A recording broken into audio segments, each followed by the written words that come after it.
On passe en mode compostage domestique à l'île aux grues.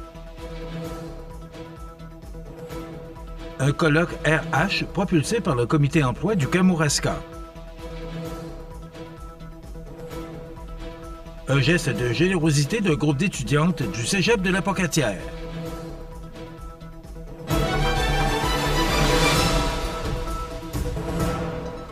Bonjour mesdames et messieurs et bienvenue à votre bulletin d'information de ce mercredi 9 octobre 2024.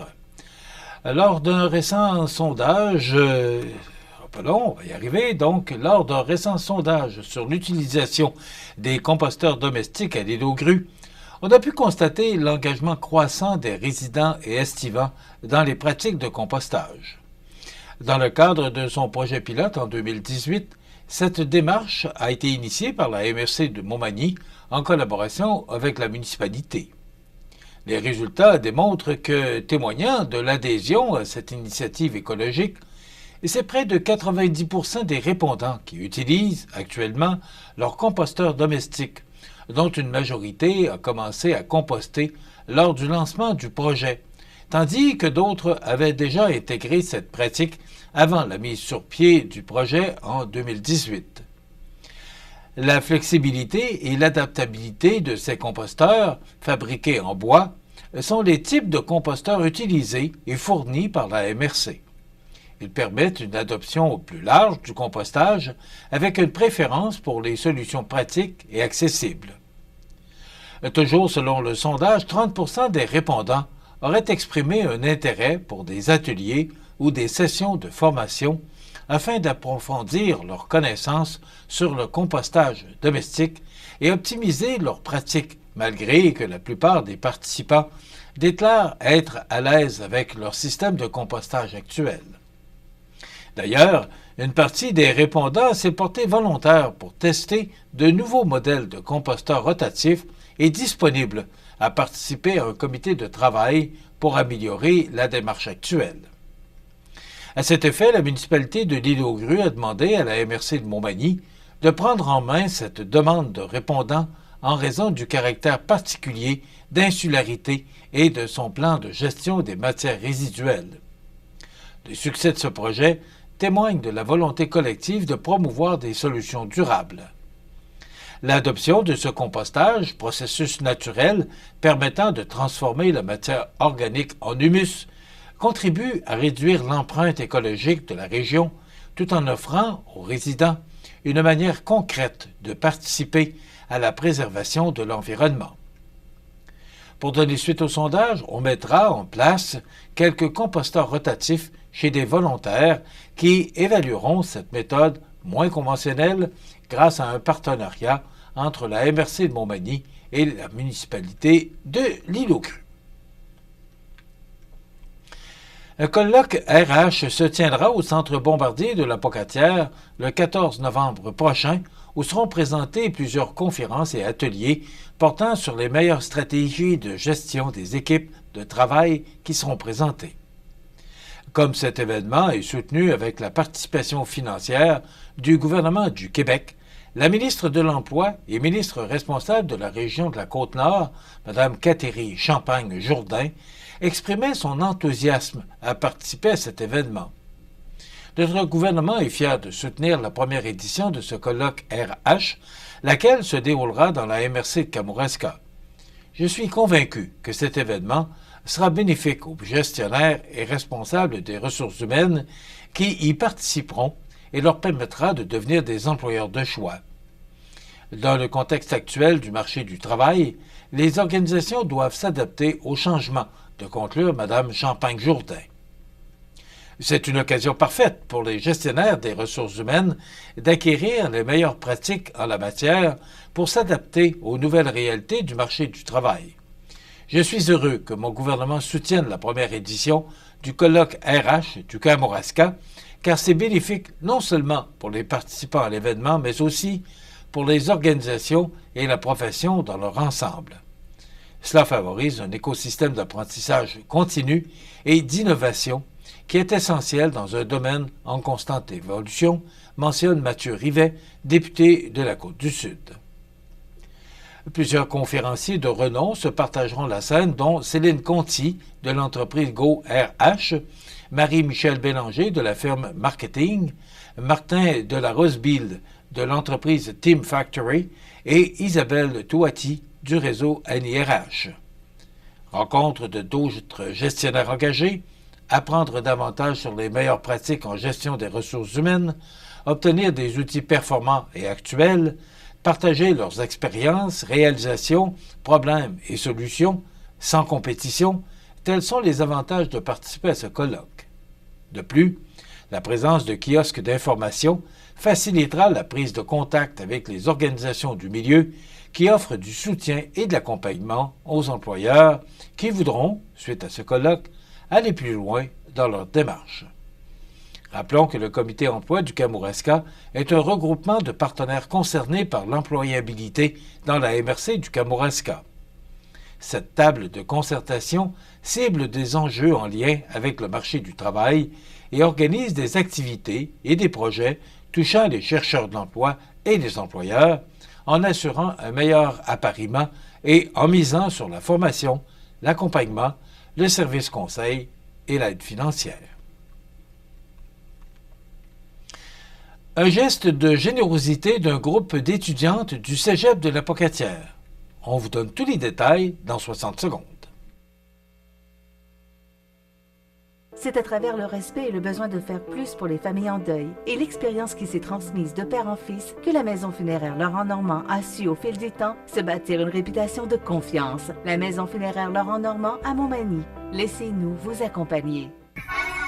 Du 10 au 14 octobre, c'est le Festival de Loi Blanche de Montmagny. Ça débute dimanche 6 octobre avec le déjeuner d'envoi. Jeudi 10 octobre, déjeuner académique et après-midi dansant. Vendredi, retour du Défoule-toi avec les Poffins et The Ultimate Show Band. Samedi, journée familiale et retour très attendu du gala de lutte de la NSPW, suivi d'Alco Olika. Dimanche, journée 100% country. Lundi, journée de fermeture. Tous les détails au festivaldelois.qc.ca. On vous attend. CMA TV agrandit son rayonnement de diffusion. En plus de regarder CMA TV sur son site web et sur le câble de Cogeco, vous pouvez maintenant capter la programmation de CMA TV sur le canal numérique 206 ou analogique 14 sur le câble de Saint-Pamphile. CMA TV, partout pour vous. Vous regardez CMA TV, le réseau de l'information sur la Côte-du-Sud. Un groupe d'étudiantes de première année en technique d'éducation spécialisée du Cégep de la Pocatière a participé à un geste de générosité dans le cadre de leur cours Activités et outils cliniques 1 et communication et travail d'équipe. À cet effet, un montant de 837 $ a été remis au Club des Petits Déjeuners du Québec ainsi que de nombreux dons matériels au vestiaire communautaire de Saint-Pamphile. L'équipe a choisi le Club des Petits Déjeuners du Québec parce que la vulnérabilité des enfants nous touche particulièrement, raconte Meggy Pellerin-Pelletier, porte-parole de l'équipe. Cette étudiante avait reçu le mandat d'organiser une levée de fonds pour un organisme qui leur tenait particulièrement à cœur, en mettant en valeur leur profil d'implication sociale et citoyenne. Ces étudiantes ont aussi réalisé cette activité dans le but de développer leurs compétences en communication dans un contexte professionnel et de planifier et d'animer une activité clinique. La réalisation de ce projet leur a également permis de renforcer les liens avec les membres de leur cohorte d'études et de participer activement à une initiative porteuse de sens pour la communauté. Nous avons proposé un mandat qui permettrait aux étudiantes une grande flexibilité dans la réalisation. Nous sommes particulièrement fiers de leur engagement dans la démarche et de leur projet qui a permis d'aider non pas un, mais 2 organismes, explique Mme André Lebel, enseignante et coporteuse du projet. En un temps record d'une semaine, les 7 étudiantes ont amassé des dons en objets de la part d'étudiants et de membres du personnel avant de les revendre dans une vente de débarras. Ainsi, afin d'atteindre leur objectif, elles ont remis les dons qui n'ont pas été vendus au vestiaire communautaire de Saint-Pamphile qui pourra en faire bénéficier la communauté. Le programme d'éducation spécialisée est ancré dans son milieu. Nous bénéficions de partenariats précieux et significatifs avec de nombreux organismes de la communauté qui nous permettent d'offrir un enseignement pratique et de former des éducatrices spécialisées, professionnelles et prêtes pour le marché du travail, explique Mme Lebel. Nous sommes particulièrement heureux que ce projet ait permis de redonner à la communauté d'une façon créative. Récemment, Mme Josiane Dumais a été nommée au poste de directrice des opérations du Service de développement local et régional de la MRC de Lillet, cette nomination s'inscrivant dans le cadre d'une volonté d'améliorer la gestion opérationnelle et stratégique des projets au sein de la MRC, tout en renforçant l'accompagnement offert aux municipalités et aux organismes du territoire. Ainsi, Mme Dumais travaillera en étroite collaboration avec la directrice du service de développement local et régional, Diane Sénécal. Josiane Dumais, dotée d'une solide expérience dans le milieu municipal, a déjà contribué, de manière significative, à la MRC de Lillet et a su démontrer un leadership rassembleur au cours de ses précédentes fonctions. Détentrice d'une maîtrise en communication aux relations publiques de l'Université Laval, elle a, depuis, su mobiliser des acteurs de divers horizons pour mener à bien des projets d'envergure. Mme Dumais sera responsable, entre autres, de soutenir et coordonner le travail de l'équipe d'agentes de développement et d'assurer une approche collaborative et efficace dans la réalisation des objectifs de la MRC. Elle aura également pour mission de superviser les activités quotidiennes du service de développement local et régional, tout en assurant la mobilisation de ressources et de partenaires. Je suis ravi d'intégrer ce rôle clé au sein de la MRC de Lillet et de contribuer au développement harmonieux de notre territoire, de déclarer Mme Dumais. Je suis impatiente de travailler en collaboration avec les équipes et les partenaires pour renforcer notre vision commune et répondre aux besoins de nos collectivités, a-t-elle conclu. La MRC de Lillet est convaincue que les compétences et l'engagement de Mme Dumais seront des atouts majeurs pour son organisation, lui permettant ainsi de relever des défis actuels et de contribuer au développement de ses communautés. Vous avez des projets de construction ou de rénovation? Pensez Groupe Corriveau, entrepreneur électricien et plomberie. Un appel, 4 services, 88 248 8992, Groupe Corriveau à Montmagny ou groupecorriveau.com. La solution pour du travail bien fait. Les sports, présentés par Groupe Corriveau, entrepreneur électricien et plomberie. Un appel, 4 services, Groupe Corriveau à Montmagny, 88 248 8992, votre solution.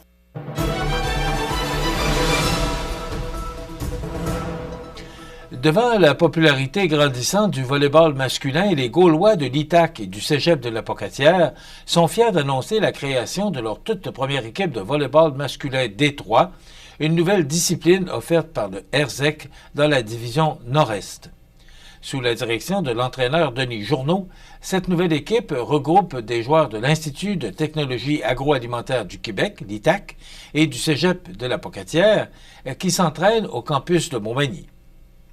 Nous sommes très heureux de diversifier notre offre d'activités sportives à proximité pour les étudiants de notre campus de Montmagny et d'ajouter cette offre à nos sports d'excellence. Les sports ont un impact positif indéniable sur le développement personnel des jeunes, favorisant non seulement leur bien-être physique, mais aussi la confiance en soi, l'esprit d'équipe et la persévérance, explique Cynthia Lavoie, directrice du campus de Montmagny. Le tout premier tournoi de volley-ball masculin D3 se tiendra à Montmagny le samedi 12 octobre prochain à compter de 9h30. Les Gaulois accueilleront leurs adversaires au gymnase de l'école secondaire Louis-Jacques Cazot. Voilà ce qui complète ce bulletin d'information du mercredi 9 octobre. Dans un moment, les prévisions de la météo. Je vous souhaite une excellente journée. C'est tout pour l'instant. Bonne journée. Pour rejoindre la salle de nouvelles de CMA-TV, nouvelles au pluriel @cmatv.ca ou encore 88 241 13 13 poste 226. Les prévisions de la météo. Une présentation de Promutuelle Assurance Montmagny-Lillet. Toujours à l'écoute de vos besoins.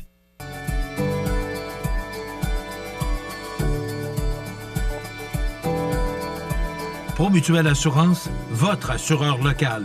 88 248 7940. La la la la la la la.